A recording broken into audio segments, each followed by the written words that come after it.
حي على الفلاح.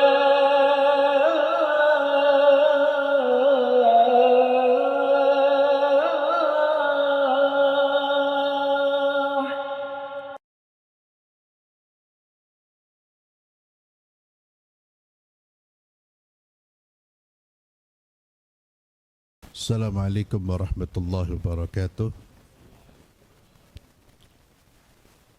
Innal hamdalillah nahmaduhu wa nasta'inuhu wa nastaghfiruh wa na'udzu billahi min shururi anfusina wa min sayyiati a'malina. Man yahdihillahu fala mudilla lahu wa man yudlil fala hadiya lahu. Wa asyhadu an la ilaha illallah wahdahu la syarika lahu. Wa asyhadu anna Muhammadan abduhu wa rasuluhu la nabiyya ba'dah. Wa ba'd. Para hadirin jamaah salat subuh Masjid Al-Falah yang saya muliakan, alhamdulillah pada pagi hari ini, hari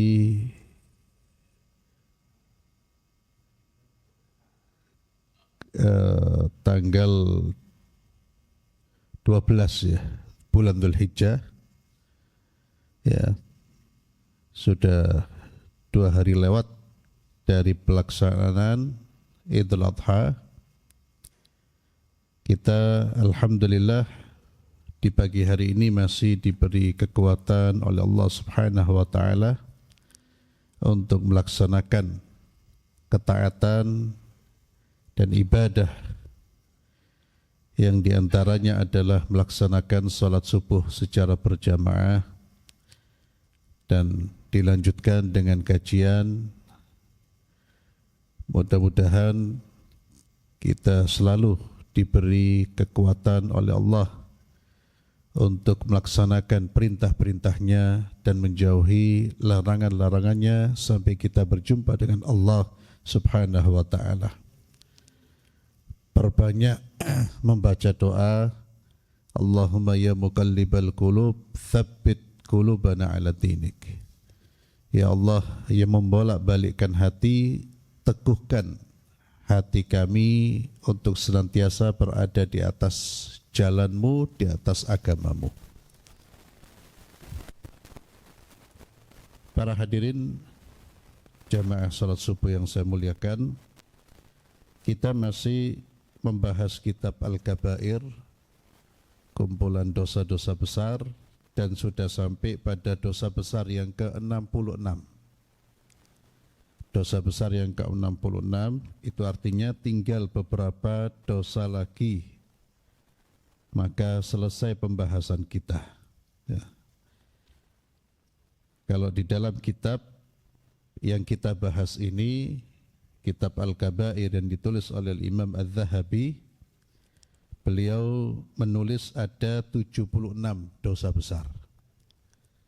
Kita sudah sampai pada 66 dosa besar ya. Jadi kurang 10 dosa lagi yang masih kita bahas, yang akan kita bahas insyaallah.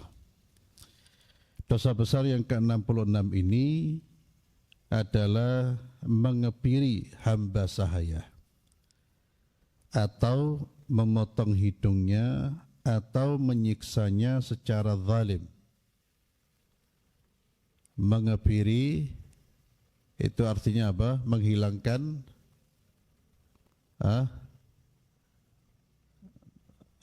Bapak-bapak paham ya mengebiri ya?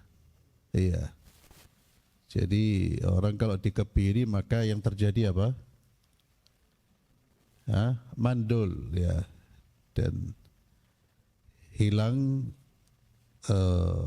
kecenderungan seksualnya ya. Istilah medisnya apa itu? Iya, itulah. Ini termasuk dosa besar jika diperlakukan kepada hamba sahaya. Hamba sahaya itu budak. Dan tentunya sekarang tidak ada budak. Ya, apalagi di Indonesia tidak ada budak. Hamba sahaya itu budak. Siapa budak itu? Ya seorang manusia yang menjadi milik tuannya. Sebab munculnya perbudakan tentunya, kalau kita membaca sejarah umat manusia, yaitu sudah ada sebelum diutusnya Rasulullah SAW. Bahkan sudah menjadi sistem. Ya, itu sudah ada perbudakan. Dan biasanya budak ini muncul atau ada atau dimiliki kalau di dalam Islam itu ketika terjadi peperangan yang syar'i. Peperangan yang syar'i, maka tawanan perang itu ketika sudah menjadi milik seseorang, itu dia menjadi abdun, hamba sahaya. Disebut hamba sahaya karena dia milik tuannya. Tuannya yang menguasai dirinya. Itu budak. Namun Islam sangat-sangat menganjurkan untuk memberi kebebasan atau membebaskan budak-budak yang dimiliki. Maka di dalam Islam untuk mendorong pembebasan itu, pertama Islam memberi motivasi pahala bagi mereka yang punya budak kemudian dibebaskan. Ya, kemudian juga untuk mendorong itu di dalam Islam ada kafarah, ya, denda karena melakukan pelanggaran yang diantaranya adalah membebaskan budak. Ya, ini merupakan upaya-upaya agama untuk memberi atau mendorong orang-orang Islam untuk membebaskan budak. Dan budak budak itu jika dimiliki, maka wajib pemiliknya untuk memperlakukannya dengan baik. Wajib, walaupun itu budaknya dia. Walaupun itu budaknya dia. Sekali lagi, budak itu milik 100% milik tuannya. Islam melarang dengan keras perbuatan yang sifatnya menyiksa, menzalimi, sekalipun itu budaknya. Maka di antara perbuatan yang dilakukan oleh seseorang dahulu itu mengebiri budaknya, agar budak ini tidak punya kecenderungan seksual, agar budaknya ini bisa dianggap lebih loyal kepada dirinya. Itu haram dan termasuk dosa besar. Termasuk juga melakukan tindakan penyiksaan, memukul secara zalim, memberikan tugas di luar kemampuannya, memperkerjakan dengan pekerjaan yang tidak mampu dia pikul atau melebihi kapasitas kemampuan dirinya. Itu termasuk perkara-perkara yang diharamkan, bahkan termasuk dosa besar. Jika dengan budak yang menjadi milik majikannya saja itu termasuk dosa besar menyiksa mereka, apalagi manusia-manusia yang merdeka. Ya. Mereka orang-orang merdeka sekalipun bekerja, melayani, sekalipun bekerja untuk membantu, mereka adalah orang merdeka. Mereka bukan milik majikannya. Mereka hanya disewa. Itu lebih besar lagi dosanya jika disiksa, jika diperlakukan secara zalim. Di antara dalil-dalil tentang dosanya mengebiri hamba sahaya atau memotong hidungnya atau menyiksanya secara zalim adalah firman Allah Azza wa Jalla di dalam surat An-Nisa ayat 119. A'udzubillahi minasyaitonir rajim. Wala udhillannahum wala umanniyannahum wala amurannahum fala yubattikunna adhanal an'ami wa la amurannahum fala yughayyirunna khalqallah. Yang artinya, dan aku benar-benar akan menyesatkan mereka. Aku benar-benar akan menyesatkan mereka. Aku di sini siapa, Pak? Aku akan menyesatkan mereka. Aku akan menyesatkan mereka. Ini ayat sebelumnya sebetulnya ada. Ini kelanjutan dari ayat sebelumnya. Siapa yang akan menyesatkan manusia, Pak? Ya iblis. Ya. Jadi iblis ketika diusir, ya, dan pengusirannya disebabkan karena tidak mau tunduk terhadap satu perintah Allah, menentang satu perintah Allah. Perintah apa? Perintah untuk sujud kepada Adam, untuk menghormati Adam. Iblis dengan angkuhnya mengatakan, saya lebih baik dari Adam. Saya tercipta dari api, ya. Adam tercipta dari tanah. Bagi logikanya iblis, api itu lebih unggul daripada tanah. Ya. Jadi hati-hati, Pak, jangan sampai kita berperilaku seperti iblis. Ada perintah Allah tidak dipatuhi, tapi dipikir, dimasukkan, diproses di dalam logikanya dulu. Kalau masuk akal tak terima, tak masuk akal tak tolak. Itu iblis, Pak. Kalau datang perintah dari Allah, kita katakan sami'na wa ata'na. Allah Maha tahu. Iblis ketika menolak perintah Allah, dan Allah Azza wa Jalla mengatakan wa kana minal kafirin, maka iblis seketika itu menjadi orang-orang yang ingkar kepada Allah, orang-orang yang kafir. Di saat itulah iblis pun bersumpah untuk menyesatkan anak Adam. Dan iblis minta waktu, diberi masa hidup yang sangat lama sampai hari kiamat. Iblis minta kepada Allah. Ini menunjukkan iblis itu mengenal Allah, Pak. Iblis itu yakin Allah punya kekuasaan. Iblis itu yakin Allah yang menciptakan dia. Iblis itu yakin Allah yang menghidupkan dan mematikan. Tapi keyakinan itu belum menjadikan iblis sebagai orang beriman. Kenapa? Karena keyakinannya tidak diiringi dengan penerimaan terhadap perintah-perintah Allah. Dia tidak mau menerima. Satu perintah dia tidak mau menerima. Penolakan. Maka seluruh ulama sepakat, siapa yang menolak satu ayat Al-Quran atau menolak hadis yang mutawatir yang sudah jelas, itu sabda Rasulullah, dia tolak dengan kesadaran. Dia tolak dengan kesadaran bahwa itu wahyu, dia tolak, maka dia kufur kepada Allah. Sepakat.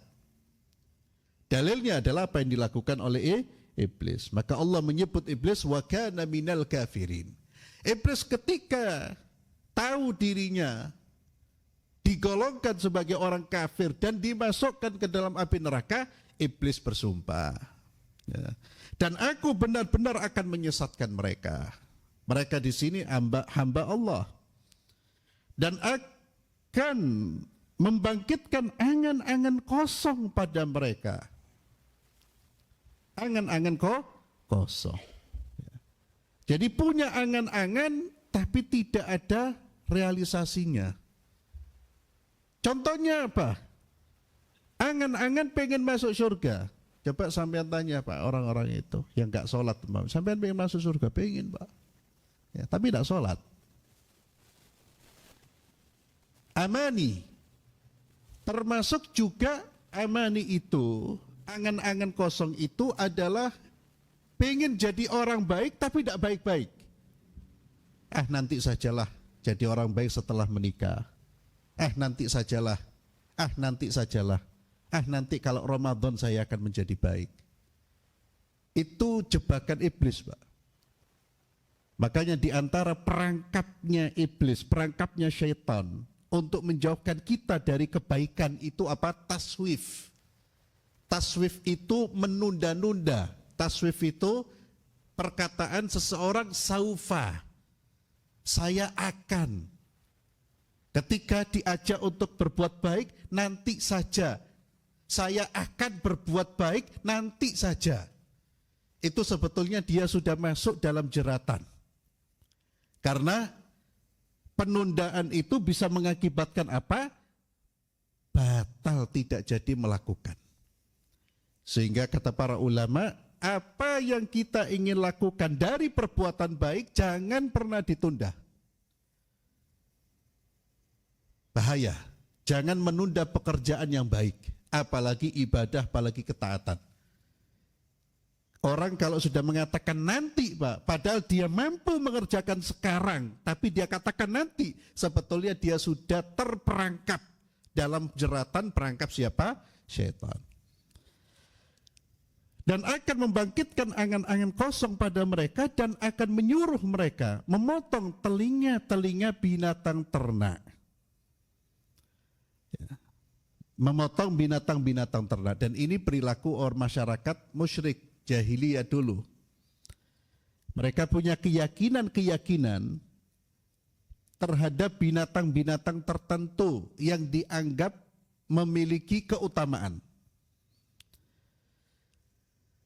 Lalu mereka benar-benar memotongnya dan akan aku suruh mereka merubah ciptaan-ciptaan Allah, lalu mereka benar-benar merubahnya. Maka di antara sumpahnya iblis adalah dia akan membuat manusia itu merubah ciptaan Allah. Sebagian ulama tafsir berkata, yang dimaksud merubah ciptaan Allah di antaranya adalah mengebiri. Mengebiri hamba-hamba Allah subhanahu wa ta'ala. Dan merubah ciptaan Allah itu banyak. Yang jelas disebutkan oleh Nabi Sallallahu Alaihi Wasallam, dan ini sudah kita bahas, mungkin ada yang masih ingat Pak, di antara dosa yang termasuk merubah ciptaan Allah, dan itu sudah kita bahas di sini. Apa Pak? Ada yang masih ingat? Hah? Potong alis. Ya, itu termasuk merubah ciptaan Allah. Itu perilakunya siapa? Perilaku yang mengikuti iblis, setan. Ya, maka Nabi mengatakan melarang kita memotong alis, ya, merubah-rubah apa yang sudah Allah ciptakan, kecuali dalam kondisi satu, kondisi tidak normal. Itu boleh diperbaiki kembali ke normal. Ya, umpamanya alisnya terlalu lebat sampai kelihatan, sudah tidak normal lah pokoknya. Ada mohon maaf, orang giginya umpamanya keluar, itu sudah di luar ke normal, boleh dikembalikan. Ya, tapi kalau normal Pak tidak boleh dirubah. Dan Nabi jelas-jelas menyebutkan di antaranya itu memotong alis, mencukur alis. Ya, ini banyak dilakukan oleh saudara-saudara kita. Alis yang sangat indah, bagus ini ciptaan Allah ini Pak, luar biasa ya. Allah itu segala sesuatunya menciptakan itu tidak asal-asalan, tapi semuanya ada ukurannya, biqadar. Alis kita kok bentuknya seperti ini, jumlahnya sekian, itu biqadar. Dan sangat indah. Apa ini? Idep. Ya, luar biasa. Ada fungsi-fungsi yang sudah Allah tetapkan. Subhanallah, karena manusia, ya, karena kelemahan akal manusia, alis yang indah ini dicukur diganti spidol. Ya kan biasanya diganti apa Pak? Alat rias itu, spidol itu. Hah? Iya, diganti itu Pak. Itu diingatkan istri-istri kita, ya, di luar sana masih banyak, dan itu termasuk perbuatan dilaknat oleh Allah. Kemudian Nabi SAW bersabda, "Man qatala 'abdahu qatalna wa man jada 'abdahu jadana." Barang siapa membunuh hamba sahayanya, maka kami akan bunuh, yakni orang yang membunuh manusia, hukumannya di dalam Islam dia dibunuh. Barang siapa memotong hidung hamba sahayanya, niscaya kami juga akan memotong hidungnya. Jadi Nabi mengingatkan, walaupun ini hamba sahayamu, jangan diperlakukan secara semena-mena. Siapa yang memperlakukan hambanya, dia akan diperlakukan seperti itu. Tentu yang membunuh, memotong itu hukumah pemerintahan. Ya. Artinya seseorang yang melakukan pembunuhan, siapa yang berhak untuk mengeksekusi, menghukumi? Ya pemerintah, aparat, pemerintah. Dan di dalam Islam semua hudud itu hukuman yang dijatuhkan kepada pelaku dosa besar, itu yang menegakkannya adalah pemerintah. Bagaimana kalau pemerintah tidak menegakkan, urusan dia dengan Allah Subhanahu wa taala. Ya. Jadi bukan orang membunuh lalu kita yang membunuh, rame-rame membunuh, ya bukan. Di dalam Islam pembunuh itu dibunuh. Dan ini hukum yang sangat-sangat adil dan memenuhi rasa keadilan bagi korban, Pak. Anda bisa bayangkan orang bunuh orang lain, ya mungkin dia sebagai kepala rumah tangga, sebagai seorang suami yang baik, atau seorang anak yang cintai oleh orang tuanya, dia dibunuh, Pak. Pembunuhnya dipenjara, dikasih makan oleh duit pajak dan seterusnya, Pak. Dipelihara. Ya. Apalagi kemudian kalau dianggap berlakuan baik dapat potongan-potongan, luar biasa, gimana itu? Ya, kalau Islam jelas, membunuh dibunuh. Ya, tapi tentu semua melalui proses persidangan. Karena seluruh keputusan harus di tangan hakim. Maka di dalam Islam ada hakim qadhi. Ya. Siapa yang membunuh walaupun hamba sahaya, statusnya hamba sahaya, dia dibunuh. Siapa yang memotong hidung terkadang untuk menyiksa, maka dia pun mendapatkan balasan yang sama.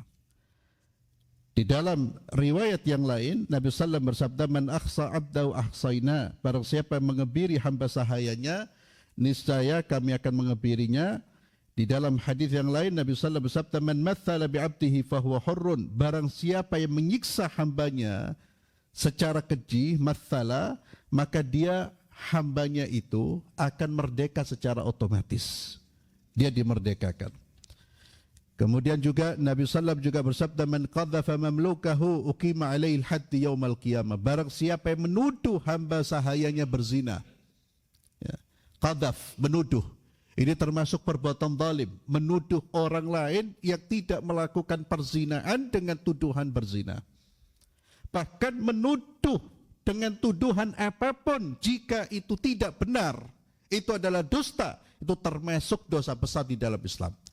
Tapi biasanya orang menuduh untuk menjatuhkan seseorang, terutama wanita, itu dengan tuduhan berzina. Ya. Karena sekali dia tuduh orang itu berzina, Pak, wanita ini akan jatuh kehormatannya, akan rusak wibawanya. Kata Nabi, siapa yang menuduh hamba sahaya, maka Allah akan menegakkan had pada hari kiamat.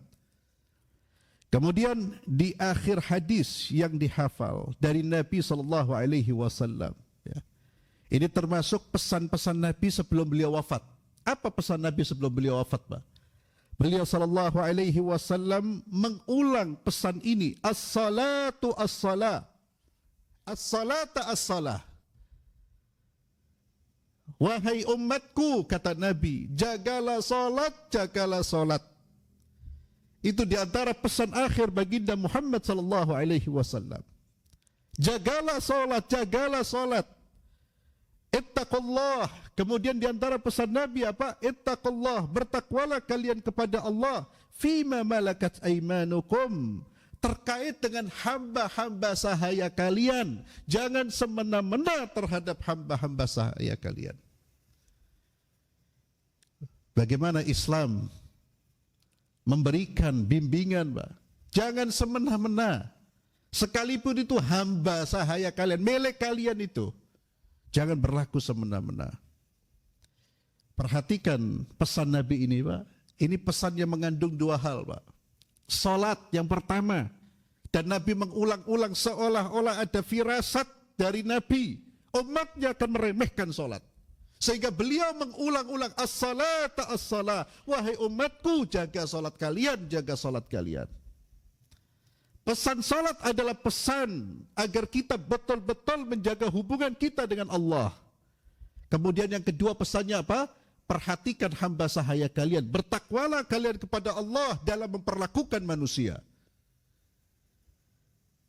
Itu hubungan kita dengan hamba-hamba Allah. Kalau hamba sahaya saja Nabi menyuruh kita untuk memperlakukan mereka dengan baik, apalagi mereka manusia-manusia merdeka, apalagi mereka adalah tetangga kita, apalagi mereka adalah saudara-saudari kandung kita, apalagi orang tua kita.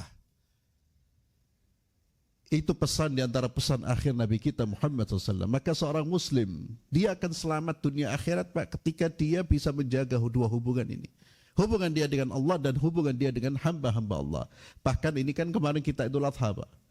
Bahkan di dalam Islam diperintahkan ketika menyembelih hewan kurban itu wajib dengan cara-cara yang tidak menzalimi. Tidak ada unsur kezaliman, Pak. Sampai Islam mengatur satu alat untuk menyembelih pisaunya itu harus tajam. Kata Nabi, hendaknya kalian menajamkan. Jangan sampai alatnya tumpul. Ini hewan ini mau dibunuh, Pak, mau dihilangkan nyawanya, Pak. Itu tetap perhatikan, jangan semena-mena. Yang kedua apa kata Nabi? Wal yurih dzabihatahu. Dibaringkan dengan baik. Jangan kemudian mentang-mentang mau dibunuh lalu dibanting tidak karu-karuan. Coba perhatikan. Yang ketiga, diantaranya adab kita memotong hewan, tidak boleh memotong di depan hewan yang masih hidup. Oleh sebagian orang Islam nggak dilaksanakan, Pak. Ya, kadang-kadang nyembelih nyileti sapi di depan yang sapi yang masih hidup, stres sapi, ya, Pak. Ya, stres. Ya, itu namanya membunuh dua kali. Sebelum digorok sudah dibunuh psikisnya itu, Pak. Itu sampai sama hewan pun jangan seperti itu. Yang terakhir, Nabi SAW hadis Ibnu Umar melarang mengebiri kuda dan hewan ternak. Namun larangan ini adalah anjuran dan jika ada tidak ada kemaslahatan. Ya, kalau hewan ada kemaslahatan maka boleh dikebiri, Pak. Ya, biasanya untuk kebiri itu untuk biar dagingnya lebih banyak, ya, seperti itu. Ya, tapi ini anjuran, ya. Tidak seperti hamba sahaya, itu termasuk dosa besar. Dan kalau sekarang, ya tentunya tidak ada hamba sahaya, tapi biasa yang diperlakukan secara semena-mena itu, ya para pekerja. Mereka-mereka yang dipekerjakan, yang diupah, itu biasanya terkadang mengalami penyiksaan. Ya, kita dengar juga saudara-saudara kita yang bekerja di luar negeri kadang-kadang, ya. Sebagian dari mereka disiksa, padahal mereka bukan budak. Mereka adalah manusia-manusia merdeka. Wallahu a'lam bishawab. Ini dosa besar yang ke-66, mengebiri dan menyiksa hamba sahaya. Kita tutup dengan doa kafaratul majlis. Subhanakallahumma bihamdik, asyhadu an la ilaha illa anta, astaghfiruka wa atubu ilaik. Assalamualaikum warahmatullahi wabarakatuh.